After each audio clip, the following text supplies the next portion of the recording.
Hello friends, അപ്പോൾ chicken pakkavada ഉണ്ടാക്കാൻ വേണ്ടിയിട്ട് ചിക്കൻ ആദ്യം തന്നെ കഴുകി എല്ലാ വെള്ളം പോണ പോലെ വാറ്റിയെടുക്കാം കേട്ടോ. അത് കഴിഞ്ഞിട്ട് അതിലേക്ക് ഇഞ്ചി, പച്ചമുളക്, അതുപോലെ തന്നെ വെളുത്തുള്ളി, കുരുമുളക് ഇതെല്ലാം കൂടി ഇട്ടിട്ട് മിക്സിയിൽ നല്ലോണം അടിച്ച് പേസ്റ്റ് രൂപത്തിലെടുക്കാം കേട്ടോ. നന്നായിട്ട് പേസ്റ്റ് പോലെ ആക്കണം.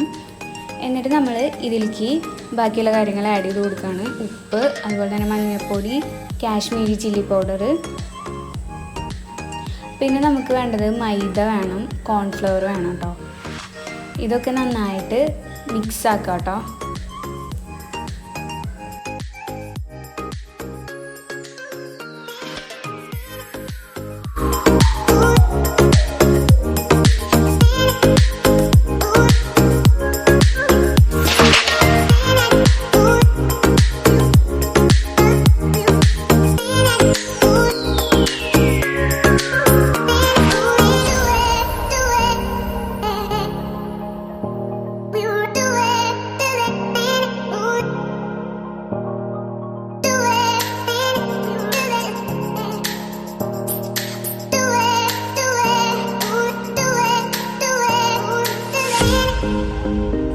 അപ്പോൾ ഈ പൊടികളെല്ലാം നന്നായിട്ട് മിക്സാക്കി കഴിയുമ്പോൾ ഇതിലേക്ക് 2 മുട്ട പൊട്ടിച്ച് വെച്ചു കേട്ടോ. എന്നിട്ട് അതും കൂട്ടിയിട്ട് നന്നായിട്ട് മിക്സാക്കുക. എന്നിട്ട് നമ്മൾ ഇതിലേക്കാണ് നമ്മുടെ ചിക്കൻ ചേർക്കാൻ പോകുന്നത് കേട്ടോ.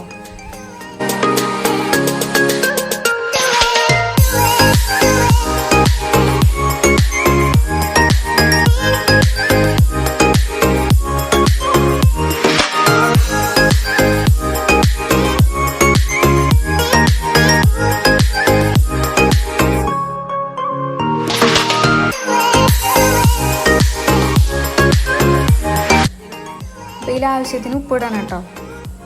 ഇതെല്ലാം എന്നിട്ട് ഈ ചേരുവ ഉണ്ടാക്കി കഴിഞ്ഞിട്ട് നമ്മൾ ചിക്കൻ ഇട്ടിട്ട് മിക്സ് ആക്കും കേട്ടോ. ഇതിൽ നന്നായിട്ട് ഇതൊക്കെ തേച്ച് പിടിപ്പിച്ചതിന് ശേഷം 1-2 മണിക്കൂർ ഇതിനെ ഫ്രിഡ്ജിൽ വെക്കണം കേട്ടോ. ഫ്രിഡ്ജിൽ വെച്ച് കഴിഞ്ഞിട്ട് 1-2 മണിക്കൂർ ഫ്രിഡ്ജിൽ വെച്ച് കഴിഞ്ഞിട്ട് അതിനെ പുറത്തെടുത്ത് വയ്ക്കുക. എന്നിട്ട് തണവാറുമ്പോൾ വറുക്കുക കേട്ടോ. സൺഫ്ലവർ ഓയിലാണ് കേട്ടോ വറുത്തിരിക്കുന്നത്.